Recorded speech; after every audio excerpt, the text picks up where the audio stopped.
په اسکارو او په مأثوره دعاګانو کې بله دا دعا د دواړو جهانو د سالار صلی الله علیه و آله وسلم مبارک څخه نقل لرو.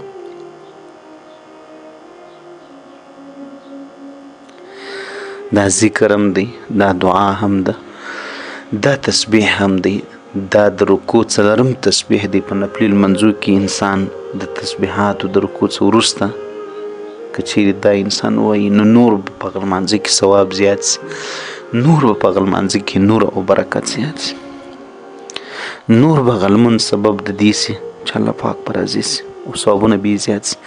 دا د رسول الله مبارک سره نقل دی. سبوح قدوس رب الملائکة والروح. الله رب العزت ډیر پاک ذات دی، ډیر سپیڅلی ذات دی.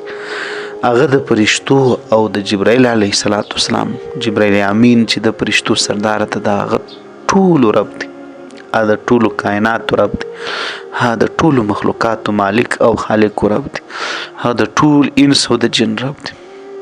نسته ما سوا له ده څه بل څوک د عبادت لایق، نسته ما سوا له ده څه بل څوک خالق رازق د صفتو والا. هر څه صفتونه چې دي الحمدلله رب العالمین هغه الله لره ښایي.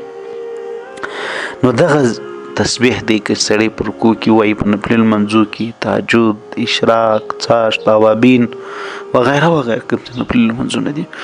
سبوح قدوس رب الملائکة والروح.